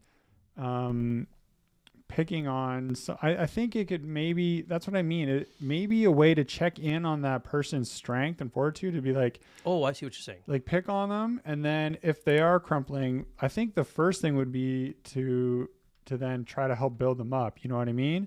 But then if someone just keeps picking on someone, then the whole tribe would, well, what do you like? What's the point of this if they're. Well, there are different ways. It's either like, is that person actually weak and they shouldn't, and then we need to like get rid of them? Like they're not going to help us at all. I see what you're saying. Is that true? Or, but don't you think so? The difference. Is there a shift in leadership or something? The difference so in that, like, so if we go to that tribal state, in that tribal setting, it's so much easier to check up on people's strength through need of things that people needed to do. Like, you know, every day, don't forget, we weren't sitting around, you know, on phones. And there was like everyone was doing, contributing. Yeah. And if they weren't, you would know it because they were sleeping in, or they were having too much sex. What I mean. Is or this they weren't contributing to it. So I think, so like what you're getting at is there. It would have been much more rudimentary or simpler then. Well, today, back then we knew who was strong and who was weak based on performance and keeping up, and they would have died off naturally. Like that's how that worked, right? Like these are all metaphors, right? So a team is a metaphor of a tribe, a team is a metaphor of a community, a team is a metaphor of a, you know, workplace, whatever you want to call it. So the function that's happening is really with the toxic teammate is it's like I said, so trauma somewhere in their past that was never addressed, that makes them feel incomplete, awful. So they are just making themselves psychologically feel better. See, like back in tribal times, I think people were a lot less traumatized, right? We didn't have we didn't have traumatized I don't think as a term. Bullying was a real thing. No, it it's wouldn't. More of a modern day thing because of convenience and time and the life we lead. Because back then, everyone suffered the same trauma because it was all not enough food, running from prey. They were real traumas. Yeah, and you're all suffering it together. Yes. And so if you're already suffering it all together, it's not going to happen. Yeah. You're not going to be like. And let's face it, pick on someone that you just got through a huge battle with. Exactly, that's what I was going to say. You're already bonded. There's something about the more developed a country. We're not getting way off topic, are we? No, we aren't. No, because we're talking about like it's actually something that people probably never heard of. So where does we were talking about the roots of toxic behavior, and let's face it, it comes from a spoiled society with a lot of spare time. Yeah, that's what I'm thinking. When you have time for this garbage, you have time to reflect on past traumas. Like even if you were like beaten every day as like a cave baby, okay, you didn't have time to sit around and vent about it, because it's the same thing with, I mean, the COVID. Just focus on freedom. Well, the COVID lockdown showed us a lot about this, right? There was a big chunk of the world that was very poor, that really had no time to worry, and even parts of our own society that were very poor, who had no time to worry about a virus or locking down. Yeah. They were too consumed with getting food and surviving. But if you were that... But the wealthy countries initiated the lockdowns. The wealthy countries were the ones who saying, let's lock down. Yeah. And no, there was not a thought given to those people who were in poor countries starving to death, right? And again, we don't want to get political, but, but what we're getting at here is time is very convenient. Is it? Yeah, because they're already too busy worrying about... It allows people to think basics. about these things.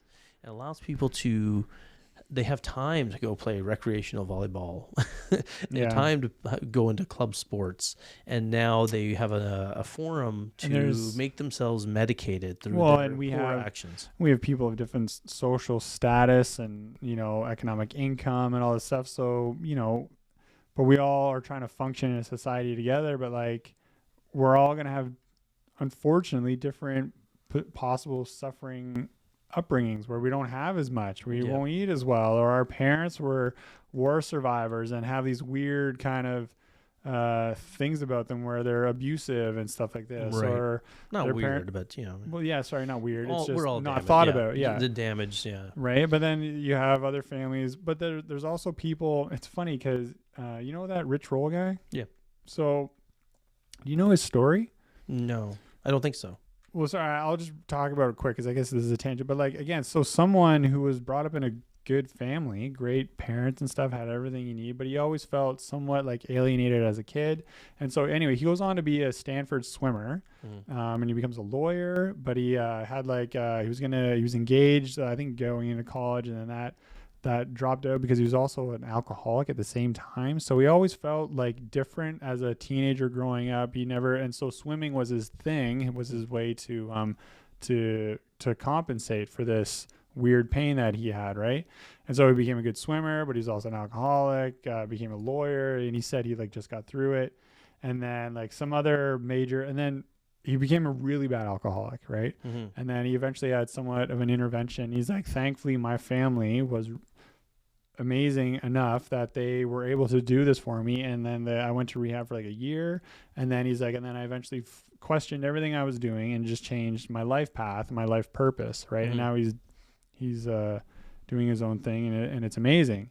So, but sorry, I just brought it up because here's someone who had everything growing up.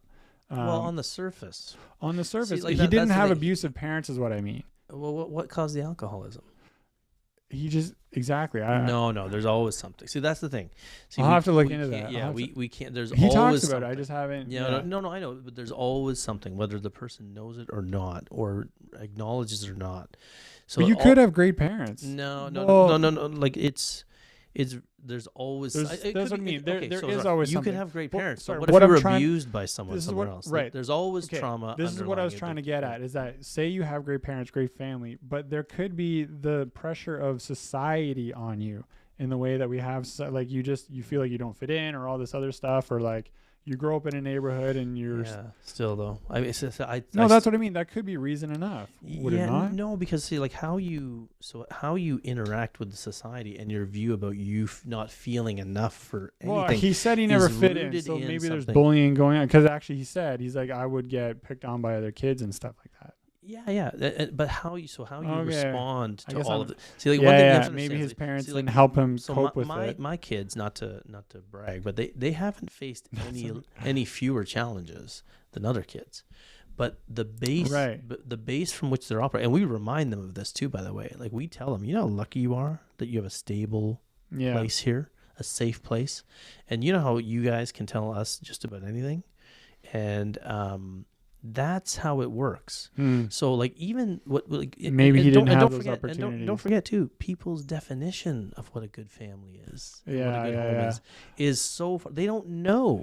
Right? Like so if you grew up in a horrible family, in a horrible household, and you don't know it because that's your world, and then you grow up and you become that same parent, and you don't know it. You think you're modeling, you think you're perfect, and I'm doing the same thing, but the proof the only reason I know that there's some proof for me is that how my kids handle crappy things. Like remember, don't forget, I'm the same parent. Like when my kid was getting bullied in elementary school, I said to my wife, like, and it was like a racist thing, like someone called beat this kid up. That's the wrong answer. I said, like, I'm really grateful that it's happening in grade kindergarten, right? Rather than my kid facing adversity for the first time when they're 20, right? Because you want when do you want this? Right. Like my wife was livid and she was upset and she was ready to go kill some kid, and I was like, so when do you want our kid to first confront adversity? When do you want them to first have their would you rather get it out of the way early? I would. I wouldn't. I won't. I don't want them to go so. All of these bad things are good things because they strengthen them. So I'm just what I'm getting at there is that so like again, just to take it back to the toxic player, because you're right. No, because you're like, that's a good point. Like, how far down do we go? Because we look at these toxic players, and a lot of times they're like wealthy families. The kid seems to have it all. Well, that's what I mean. And the parents hate them, and the kids hate them, and they think that kid's getting all the playing time, or that kid's I think with the star. way society is now, more evolved, more complex, there's actually way more terrible things going on that we don't even know about. Right, when times were simpler, when it was just about gathering food and like surviving and stuff like that, the things that could cause you trauma, you could list on like one hand or something. Well, you'd be dead fast. Well, yeah, exactly. But I mean, like, now it's like, I think it was worse. Like, just to be clear, folks. The phone is for the another thing. for the Volleyballology listeners, Eric is not saying that life wasn't bad in medieval and tribal times. No, it was terrible. It was absolutely terrible. Yes. I just mean, it was simpler. You had to worry about probably disease, eating clean water. Yeah, but you might get eaten by another human. That might happen. You might, Simpler times. Okay, so maybe two hands. Eric wishes he could go back. No. To the times where he could be. Eric could. You know what life was Volleyball like? didn't exist back then. You know what life was like back then? Life back then was like, hey, I worked really hard. I snuck away, and I was able to get a little rabbit, and I'm gonna eat this delicious rabbit. And then, oh crap, here comes big Charlie. Real. Charlie just comes and kicks your ass and takes. And then there's like crazy monarchies and like. Well, that's no a little form later. of Monarchy was a lot later. Than well, exactly. I didn't. Come on. I didn't say. Yeah. I didn't say when in time. In the time machine, we should just spin a tribes. Yeah. Tribe go pig rabbit to king. Well, that would probably happen actually. Like someone in your own tribe was bigger and stronger. It would come take food from you. That's what I mean all the time. But then you still live that's not bullying. Together. No, it's just that's survival of the fittest. And that's sort. I mean, let's be honest. That's sort of what we're talking about here. That's the same Is that thing. the earliest sign of bullying? That right there? Well, it was bullying, but it was needs-based bullying. So it was like, I'm hungry. And it was also like clever. Like it was strategic, right? Like, oh, I'll let the little dummy go do all the work and then I'll just take his. Yeah. That's how we operate. That's as what humans. bears do. That's the path of least resistance. That's what everything. It's like, wolves, you go get it and I'll come chase you off. Very rare. And that's why it's so rare to find people or to teach people to go the harder route in life. And that, going back toward, let's bring it back, the harder route in this situation is that person understanding. Now, the problem was a bear. Life would be so easy as a bear. Yeah. Barely. Wow. Dad joke. Let me take a pause. Bear pause. Anyway, I just got a million of them. Anyway, no, but here's the other problem with this whole topic. Okay, so maybe it's unresolvable. Still thinking about being a bear. After an hour and a half, it would just be awesome. I'd eat berries. It would be awesome. It would. Berry? Did you mean to do that? No, I didn't. That was good. I hate puns. Anyway, no, but listen, we have to get this back to fine. The problem is Yogi. this a year and an hour and a year and a half? Yogi? I said a year and a half. Okay, I'm sorry. Yeah, no, an hour and a half in, and we're just getting to the point that is this unfixable? Because I'm gonna tell you why. Right. So, I was thinking that we need to offer advice. We're also talking like the advice we have given, right? Like make yourself undeniable, absorb, don't engage, don't react. That's the last thing you want to do. Parents can tell their kids where this behavior comes from. Not only the beauty of that is not only does it teach your kids not to react, it also teaches your kids not to be bullies because they understand how weak it makes them look. Yeah. Or how it's rooted in damage. But here's the problem. The problem is that the audience, like the people around the toxic player, they might not be equipped themselves to absorb. Right? Like we talked about, it takes a lot of strength, it takes a lot of confidence. Yeah. We're making the assumption that the kid next to the toxic player isn't themselves damaged, and in a different way. And I think it's difficult. Right. And we need to make the assumption of the toxic player. They are in, well, we already have made that assumption that they're in that environment where it's happening to them, and the whole, they're not being guided in a growing way, I guess, right? But what I mean is the player that's receiving the toxicity, they are also damaged. And then, or if they are, what's going to happen there? Or like we acknowledge that we all have our own issues. Yeah. Right? So it's very difficult. So I think all we can do really is just give the advice that understand that like if there are 2 or 3 toxic players or a main toxic element in your team, that the best thing you can do is not engage, not react, understand that player is damaged. Maybe I don't want to say sympathy, but have a little bit of understanding. Like you gotta feel sorry for them, right? Like if they are so messed up, Yeah, I do. that they feel the need to do that. I really do now.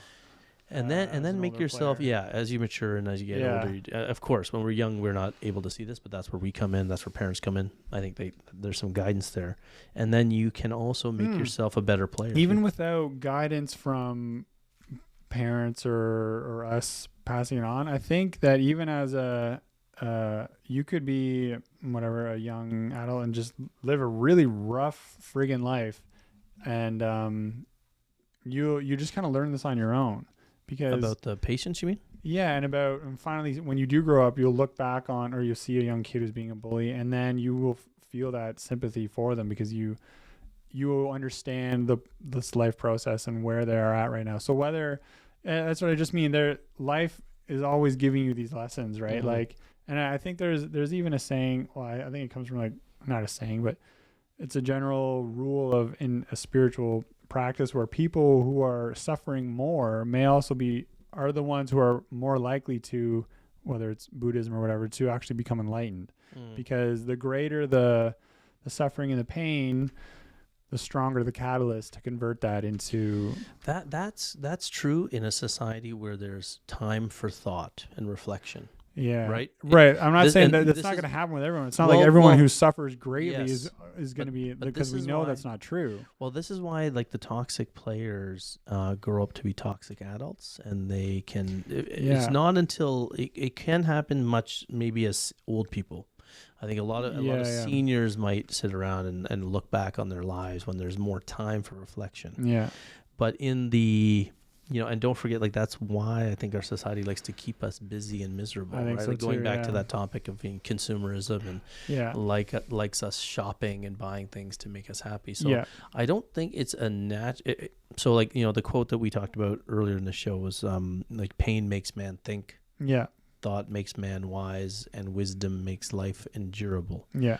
Right. That's a great line, because pain does bring thinking, but the problem is in a society that doesn't have, it keeps you on a phone scrolling 24/7. The minute you have watching downtime, movies, well, your brain is off. Well, it's even worse because watching movies, at least you have to go somewhere to do. Now you just pick up your phone. We used to have downtime in tournaments, and now kids just pick up their phone, and now we just pick up our phones, and we don't sit around thinking.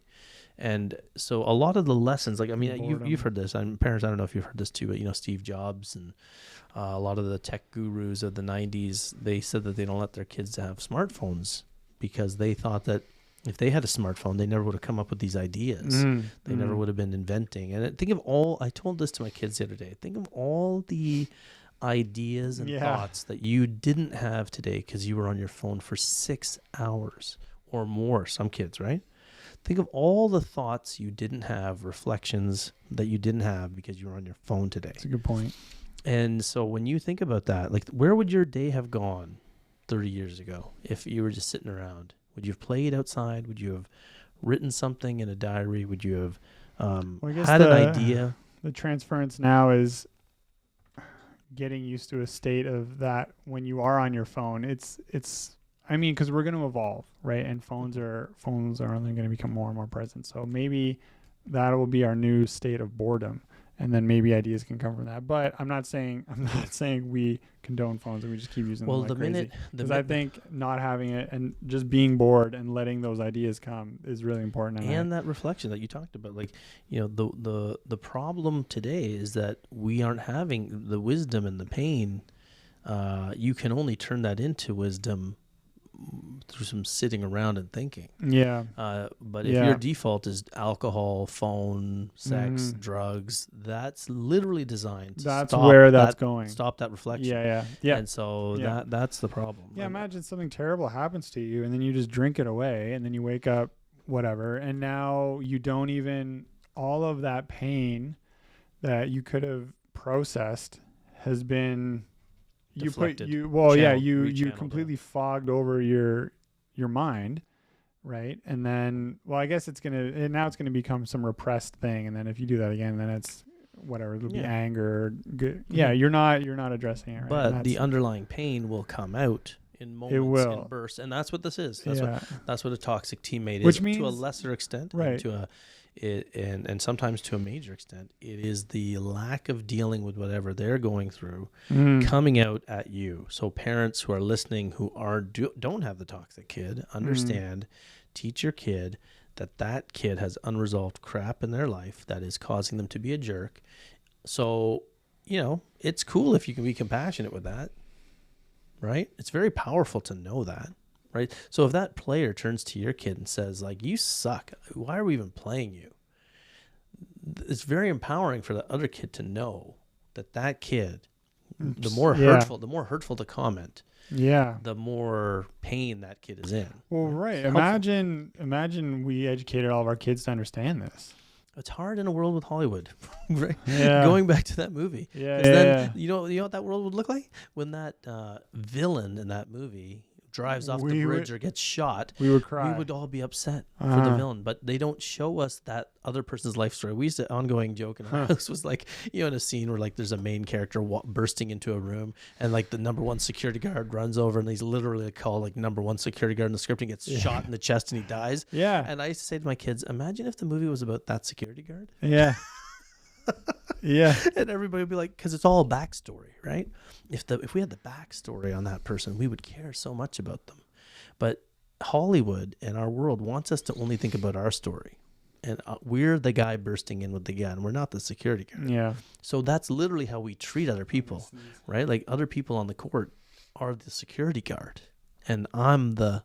Yeah. And it doesn't matter why I'm walking in someplace shooting things up. Who cares about the casualties? Yeah. It's really tricky in a world that has us. This is why we're more selfish than ever. This is why we're less deep thinking than ever. We're more, so, and then we hide it. We hide our like self-obsession and insecurities and anxieties. There's so many ways to hide it's self-care. It's self-care. No, what I mean, it's self-care. I deserve it. I deserve this. I've worked. I deserve. No, you're just self-medicating. Yeah. And you are so self-obsessed because you're so insecure that it's causing anxiety, right? Like that's all you think about 24/7 is yourself.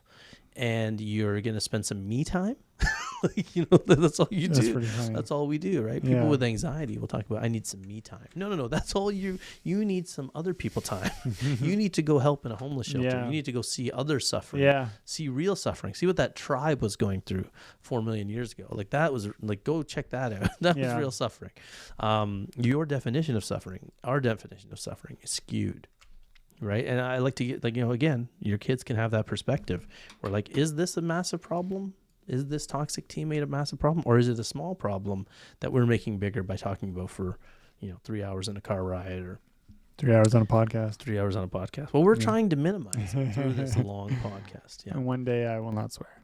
I just need to think, one day my kids will listen to this and then I'll stop swearing maybe. Yeah, that's good. There you go. Hey, that's good. Eric just announced on the air live that he's going to have kids one day.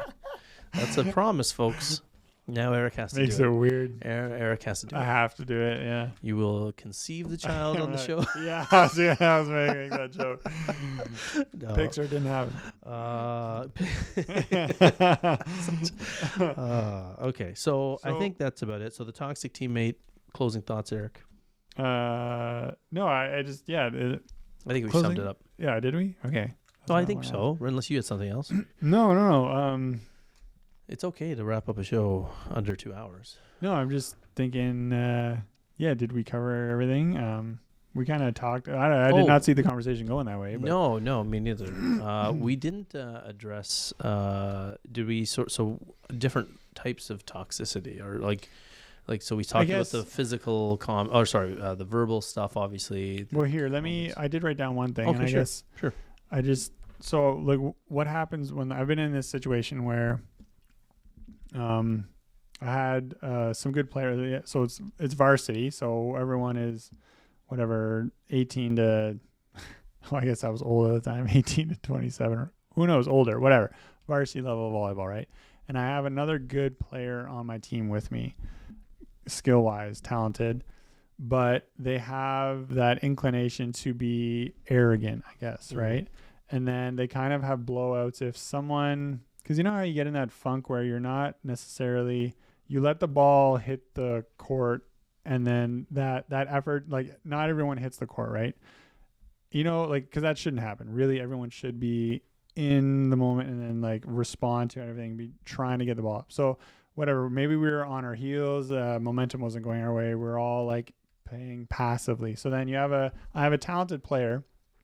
I was the captain of this team, but they're kind of having blowouts on the court, and now it's making our mental state worse. Right. So now these errors are more likely to happen, right? And I don't remember the specifics, but I remember it was, it was after the game, and I think he was talking about how we weren't trying hard and all this stuff, and so it's just, I think it was just the team in the locker room, no coach, talking about like how we weren't trying, and how if basically he proposed like an ultimatum. It's like, if we don't fix this, like I'm done type thing, right? And now I had other negative players who I didn't necessarily think were toxic.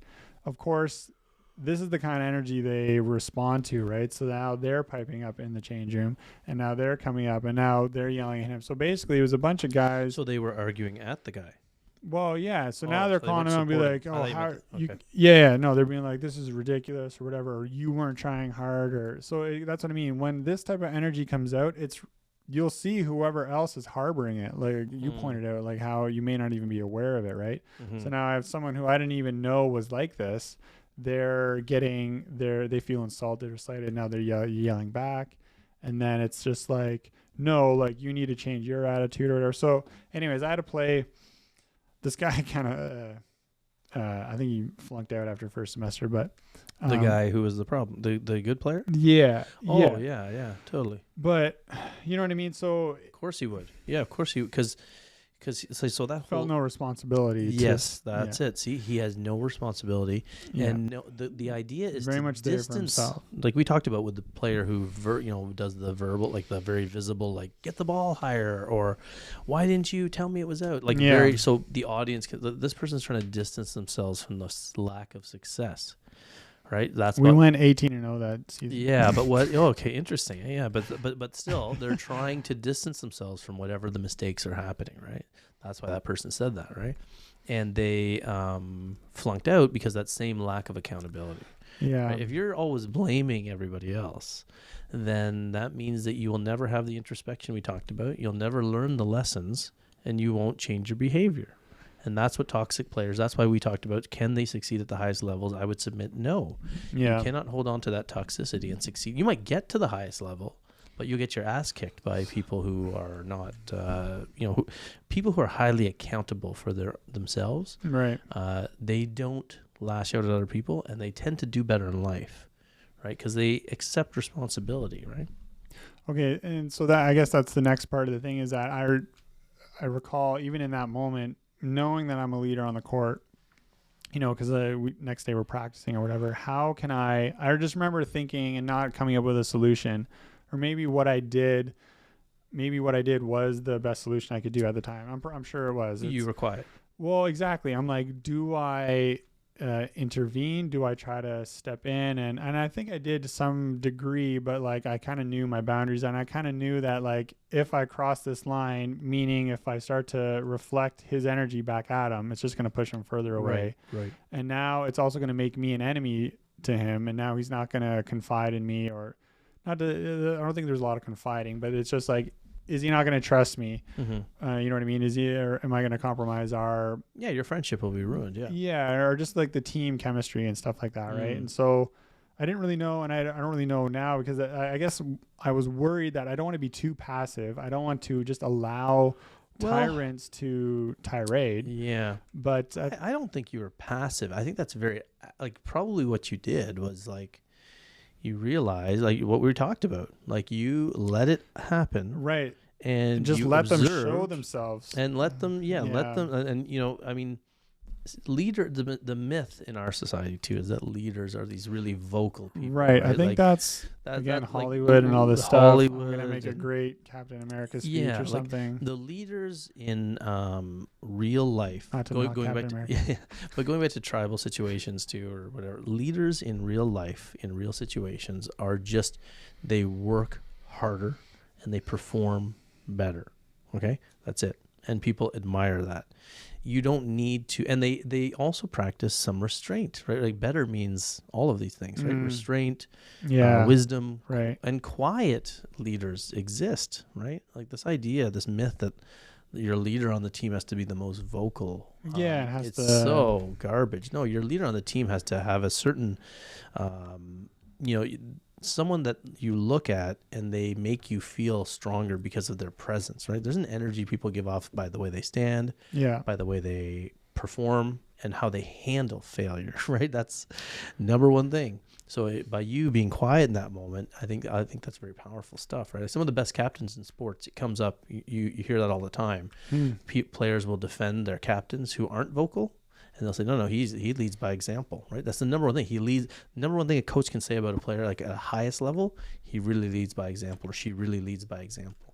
They don't go on about, they stood up and took it upon themselves. Sometimes you hear those stories, and the media loves that because that's what that's what that feeds the narrative of vocal leader.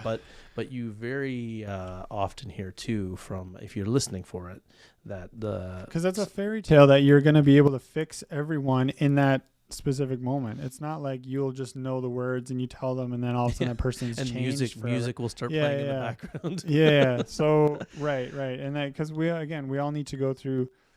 That person. I hopefully they're going on, or they've gone on to like learn from this, and because we're all in this process, I think, right? But not if they're on a phone scrolling. Yeah, right. Well, that's the thing. All these things can be reinforcing. This phones reinforce bad ideas. Some of us never get through the process, but we're always So, anyways, it's hard to have wisdom without the thinking part. Yeah, and if you're not giving yourself a chance to think or self-reflect, then you don't. You won't change. So, it's interesting. Yeah, people confuse self-reflection with self-obsession. Self-obsession is not the same. Self-obsession is talking about me.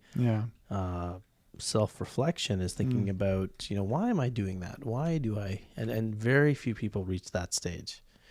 They just keep making the same mistakes over and over again, right? And then they go back to their phone, or they go back to watch movies, or they go back to the alcohol, they go back to the drugs and the distraction, maybe even working out, right? Like some people get addicted to really dating quote apps. Unquote good things, dating apps. Ooh, Eric's talking about making babies and dating apps. No. Okay, I see what's happening. No.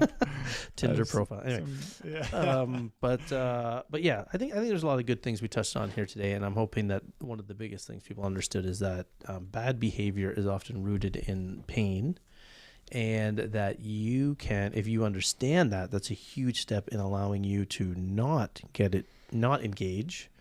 And then 3, that your performance in things, you can use these things, these moments, as fuel for driving improvement in yourself and not being that person in the future, right? It's super helpful. Like, by the way, another thing, parents, remember I said that story about my kids? I was happy that they had some, hardships early in life. Remember that too, parents. When you have a player on your team that is like this to your child, to other children, you could look at it as a gift. You could look at it as a great opportunity for your kid through sports to learn about toxic behavior, learn about how to handle it, and learn about how nasty it can be. And it can build, like you said, even some of the worst behaviors from teammates and, bullying that your kid goes through, it does callous the mind. It does strengthen the mind. And so it can do that as long as we have a good base. Like, if you have a nice environment where your kid feels safe and they can talk to you about things and they have a great relationship with you, nothing outside the house will get them that badly. You just want to make sure that your home isn't another place where they get that toxic behavior, or another place where they don't feel safe, because that's when kids feel like they have no place to go, right? So make sure that your home is the safe space, a fun place to be. Remember we talked about the active listening thing too. Like that can help your kid feel that way about their home if you're not getting it now, and then they'll be able to handle anything that people. Well, that active listening thing, that's just a skill you can use professionally and every day. Yeah, it can be really bad if you try to do it. Like if somebody says like, "Yeah, I had a crappy day at work." Oh, sounds like you had a crappy day at work. Don't use the exact same words. Yeah. My boss hates me. So, So sounds like what your does your boss. boss hate about you? No, that's not it. You can't even ask that. Oh yeah. You can't even ask it. You have to say, sounds like your boss hates you. You say, oh, no, you have to change the wording. So you would say like, Yeah. oh, so the boss. Sounds like you guys boss had a no tough good, eh? time or something. Yeah. So, Boss no, not that was good. good. That was good. Yeah.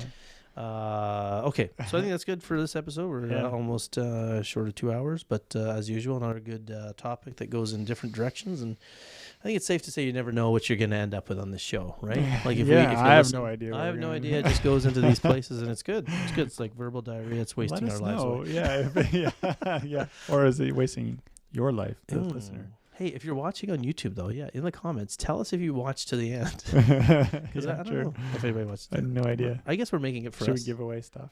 Yeah, we should give away. Yeah, we should give away like a secret password. Oh, they'll just fast forward. Though. Oh yeah. I don't know. Oh. Anyway, just listen. It'll make your life better. Right? Right? Okay. See you guys.